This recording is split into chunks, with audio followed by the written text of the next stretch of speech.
السلام عليكم ورحمة الله وبركاته. الحمد لله الذي خلق الموت والحياة ليبلوكم أيكم أحسن عملا. الحمد لله الذي أحيانا بعدما أماتنا وإليه النشور. أشهد أن لا إله إلا الله وحده لا شريك له، وأشهد أن محمدا عبده ورسوله صلى الله عليه وسلم لا نبي بعده. اللهم صل وسلم وبارك على محمد وعلى آله وأصحابه ومن تبعهم بإحسان إلى يوم الدين. قال الله تعالى: يا أيها الذين آمنوا اتقوا الله حق تقاته ولا تموتن إلا وأنتم مسلمون. Hadirin jemaah salat subuh rahimani wa rahimakumullah. Kita bersyukur kepada Allah Subhanahu wa taala atas rahmat dan karunia-Nya dan masih dapat hidup kembali setelah mati sejenak dari tidur kita. Semoga awal aktivitas kita pada subuh kali ini kita sholat subuh dan minta kepada Allah dikabulkan seluruh amalan kita dan diberikan keberkahan terkait aktivitas kita khususnya pada hari ini. Salatan wassalamu ala Nabi Muhammad sallallahu alaihi wasallam, sayyidul anbiya wal mursalin, telah berjuang membawa umat dari alam jahiliyah ke alam berilmu pengetahuan. Hadirin yang masalah subuh rahimahullah, topik sebelumnya telah kita bahas keutamaan terkait 10 malam terakhir untuk menggapai Lailatul Qadar. Kemudian kita membahas di siang harinya terkait akan cara Nabi salah satunya memperoleh malam Lailatul Qadar, karena pernah terjadi pada zaman Nabi ketika berpuasa, itu terjadi pada malam yang ke-21. Namun tidak berhenti sampai situ, hadisnya kita akan lanjutkan nanti. Kemudian ciri terjadinya malam Qadar itu pernah juga pada zaman Nabi terjadinya hujan sehingga Nabi dilupakan oleh Allah Subhanahu wa taala.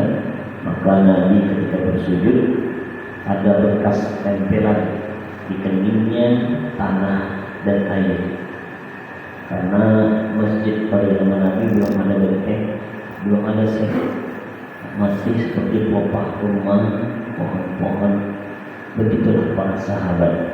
Ini menunjukkan isyarat kepada kita, Nabi yang sudah menjaminkan surga dan para sahabat masih juga menghidupkan malam untuk menggapai Lailatul Qadar. Padahal mereka sudah jamin masuk surga. Bagaimana dengan kita? Dijamin masuk surga belum tentu. Hidup tidak pada zaman Nabi, tidak pernah membersamai Nabi salat berjamaah, tapi kita masih juga belum mungkin ikut serta dalam menggapai Lailatul Qadar. Maka ini satu pukulan yang seharusnya dalam sanubari hati kita paling dalam. Kemudian di hadis selanjutnya kita bacakan dari Muhammad bin Al-Mutsanna, telah menceritakan kepada kami Yahya, kemudian dari Hisham berkata, bapakku mengabarkan kepada dari Aisyah radhiyallahu anha, dari Nabi sallallahu alaihi wasallam beliau bersabda, iltamisu. Bahasa yang kedua, kalau sebelumnya taharru Lailatul Qadri fil litrin al-ashri awakhir Ramadan. Redaksi yang kedua itu menggunakan kalimat iltamisu. Kalau taharru kemarin kita berusaha sungguh-sungguh untuk mencarinya, burulah dengan usaha sungguh-sungguh. Ada persiapan, bangun malam, kadang ngantuk, tidur lagi, kadang ngantuk, tidur lagi. Itu itulah cara kita untuk iman dan muhadisahkan dalam beribadah kepada Allah. Nah, yang kedua ini di Nabi menggunakan kalimat iltamisu. Iltamisu ini berasal dari kata lamasa. Jadi ada iltamasa, ada massa, itu berbeda. Kalau kalimatnya massa, contohnya misalnya di surah Al-Baqarah 215. Am hasibtum an tadkhulul jannah walamma ya'tikum mathalul ladzina khalu min qablikum massathumul ba'sa'u dharra. Tidakkah kau perhatikan orang-orang terdahulu ketika engkau diberikan orang-orang terdahulu dengan ujian, maka engkau diberikan ujian. Apa model ujiannya? Massathumul ba'sa. Yang pertama, Allah akan berikan engkau ujian berupa ujian di hatimu, bahkan dalam fisikmu. Yang ringan-ringan. Seakan-akan masa itu menunjukkan sentuhan yang terkadang bisa menyentuh sampai ke hati. Itu masa. Tapi kalau menggunakan alif lam tambahkan menjadi kilta masa, itu artinya kita rasakan seakan-akan kita merasakan ada satu getaran yang di hati kita ini terhujat. Begitulah bahasa orang. Jadi orang yang terasa baik pada malam hari, terasa adalah kepadanya malam itu, maka ada getaran yang berbeda. Dalam bahasa Arabnya namanya kita masa. Karena Nabi kita disuruh rasakanlah dan usahakan mendapatkan rasa itu. Itu bahasanya. Karena ada getaran namanya kita masa. Contoh lain misalnya ijtihada. Ya, itu artinya adalah berusaha berjihad. Kita masa berusaha untuk merasakan malam itu. Kemudian hadis Nabi sallallahu alaihi wasallam an Ikrimah bin Abbas radhiyallahu anhu Nabi sallallahu alaihi wasallam qala iltamisuha fil 'ashr al-awakhir min Ramadan lailatul qadri fi tasi'atin tabqa fi sab'atin tabqa fi khamisatin tabqa. Perhatikan reaksinya. Ini sangat menarik dan Imam Bukhari ini sangat cerdas. Jika dia menggunakan hadis-hadis itu semua secara kompleks dan sangat lugas dan sangat lengkap. Kemarin diksi kita menggunakan ganjil 10 terakhir. Di hadis selanjutnya di malam ke-21. Dari Ikrimah ini Ibnu Abbas radhiyallahu anhu bahwasanya Nabi SAW bersabda, carilah dia pada 10 malam terakhir dari bulan Ramadan. Kapan saja itu? Lailatul Qadri pada 9 malam yang tersisa. Artinya malam ke-21, pada 7 malam yang tersisa, artinya malam 23, pada 5 malam yang tersisa, berarti malam ke-25. Jadi ini semua pernah terjadi pada Nabi. Malam ke-21 pernah dapat Nabi, malam ke-23 pernah dapat Nabi, malam ke-25 Nabi pula juga pernah mendapatkannya. Nah, ini diksinya sangat lengkap. Terakhir hadisnya dari Ibnu Abbas radhiyallahu anhu, Rasulullah sallallahu alaihi wasallam, "Hiya fil 'ashr al-akhir, hiya fi tis'in bimadin wa fi sab'in yawma." Taba'atu Abdul Wahhab an Ayyub wa Ayyub an Khalid an Ikrimah bin Abbas iltamisu fi 24 yakni Lailatul Qadar. Ini tambahannya terakhir dari Hashim bin Minjas Ikrimah, keduanya berkata Ibnu Abbas bahwa berkata Rasulullah SAW bersabda, ia adalah pada 10 malam yang terakhir, pada 9 yang telah lewat, atau pada 7 yang tersisa. Riwayat ini dinukil oleh Abdul Wahhab dari Ayyub dan dari Khalid dari Ikrimah bin Abbas. Carilah malam 24, maksudnya adalah Lailatul Qadar. Malam 24 berarti. Dan memang dari beberapa hadis kita telah sebutkan, banyak terjadi malam Qadar itu di malam yang ganjil. Satu terjadi ini diksi hadisnya nomor paling akhir itu di malam yang ke-24. Malamnya malam berapa? 24 ya. Boleh dicari. Kita nggak tahu. 21 kan sudah lewat, 22 sudah, 23 sudah. Ini malamnya 24. Silakan Bu. Nah, perhatikan ya, kita analisis ini luar biasa ulama-ulama kita. Beginilah cara Nabi SAW ketika dia ingin sekali bagaimana para sahabat itu menikmati ibadah pada bulan Ramadan, di setiap bulan Ramadan, di setiap tahunnya. Bagaimana? Dengan memberikan informasi dan motivasi-motivasi. Itulah hikmah kenapa Allah memberikan Nabi malam Qadar. Ada yang 21, ada yang 23, ada yang 24, ada yang 25, nanti puncaknya di 27. Ada kadang 29, ada. Karena kan Nabi dalam riwayat hidupnya Ramadan itu 9 kali. Ada 9 kali bagi Lailatul Qadarnya. Dilaporkan oleh Nabi SAW. Ini apa hikmahnya?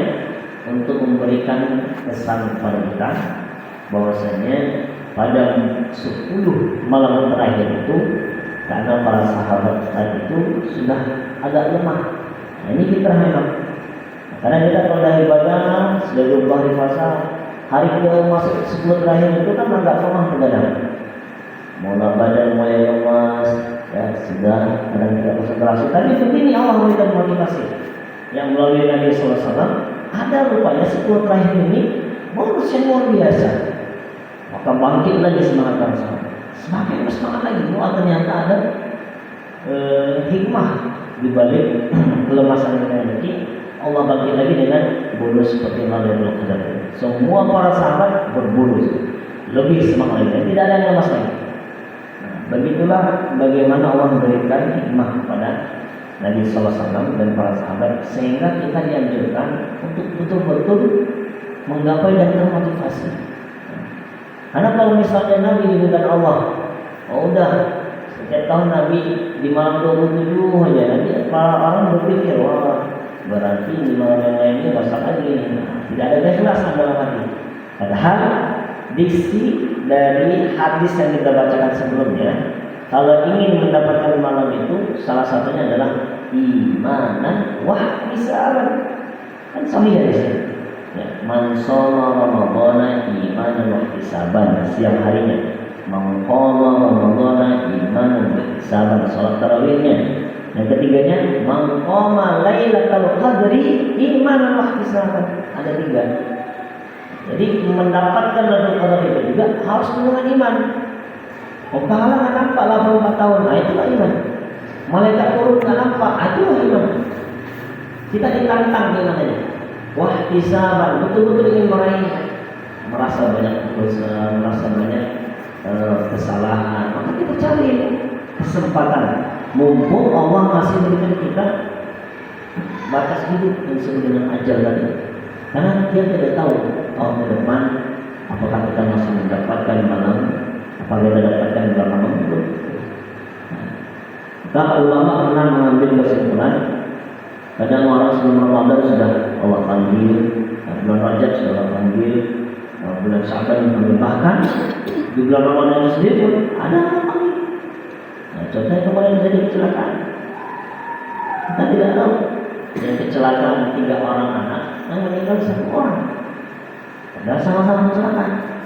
Nah, begitulah maut. Aina mata yudrikumul maut walau kuntum fi burujin musyayyidah. Allah tidak peduli di mana pun kau berada. Kalau sudah datang ajal pada semuanya, maka seketika dicabut semua.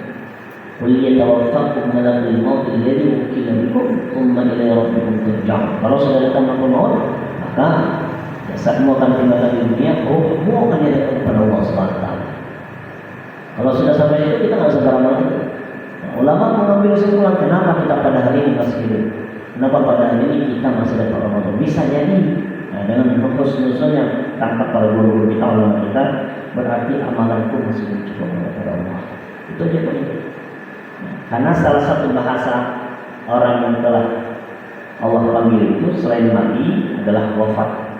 Wafat itu dari bahasa Arab, dari al-wafa, artinya adalah kesempurnaan. Ada kitab Ibnu Al-Jauzi namanya al-wafa, kesempurnaan Nabi SAW. Jadi orang yang sudah wafat itu bisa jadi amalannya sudah cukup, sudah sempurna menghadap kepada Allah. Kenapa pada hari kita masih hidup? Bisa jadi belum cukup amalan kita menghadap kepada Allah. Itu aja kemudian. Maka Allah kasih ini peluang. Mumpung masih ada beberapa hari ke depan. Mari bersemangat lagi. Apa yang menurut Allah SWT. Jadi enak kalau kita membaca hadis lengkap semuanya, sehingga kita termotivasi dan mengerti. Oh begini kenapa nanti diberikan hikmah dalam Qadar dari 10 hari, 21, 23, 24, dan 27. Itu untuk ternyata memberikan motivasi kepada para sahabat, sehingga tidak terlalu semuanya menghidupkan malamnya, baik yang genap maupun yang ganjil, semuanya menghidupkan malamnya dan terasa sangat nyaman. Ketika sudah mendapatkan kenyamanan dalam hati, perasaan yang dalam sangat damai yang tidak pernah dirasakan sebelumnya, dalam bahasa Arab namanya adalah salamun. Di surah Al-Qadar kan jelas orang yang mendapatkan Lailatul Qadar itu di ayat terakhirnya salamun hiya hatta matla'il fajr. Kalau sudah betul ibadahnya, ikhlas dia karena iman dan ihtisaban, maka tiba saatnya dia akan menerima hati yang sangat lapang yang tidak pernah dirasakan dari hari-hari sebelumnya. Dalam bahasa Arab namanya salamun, kedamaian yang sejati yang dirasakan dalam hidup yang tidak pernah kita rasakan di hari-hari sebelumnya. Itulah Lailatul Qadar. Hadirin jamaah salat, subhanallah, kami ampun kepada Allah Subhanahu wa taala kiranya dalam kesempatan pada hari ini mudah-mudahan kita masih diberikan kesehatan terus menerus yang bisa iktikaf silakan iktikaf. Nanti kita akan bahas bagaimana maksud dari contoh Nabi dalam Lailatul Qadar itu memperbanyak iktikaf di rumahnya Allah Subhanahu wa taala. Misalnya kalau sibuk bagaimana Pak? Tidak masalah. Fattaqullaha mastata'tum, bertakwalah kepada Allah sesuai dengan kadar kemampuan. Jika tidak dapat kita kondisikan di masjid, kita bisa di mana saja, ibu bisa di mana saja. Sambil masak zikir, sambil jualan kita zikir, bisa. Sambil jaga toko, kita baca Quran, bisa. Semuanya bisa. Kalau kita ada rasa keinginan tadi, hanya kita tamisu, taharrur bahasanya. Kita betul-betul mencari, sama seperti kita mencari harta karun, mau mencari emas, itulah bagaimana motivasi kita cari berlian yang sudah ada, tinggal kita melaksanakan atau mengambilnya atau tidak. Maka sampai sini kami sampaikan kepada para jamaah, mudah-mudahan nanti insyaallah ke depan kita akan berikan bagaimana cara Nabi menggapai Lailatul Qadar dan apa indikatornya, tanda-tandanya kita mendapatkan itu, dan yang terakhir hikmahnya setelah pada bulan Ramadan.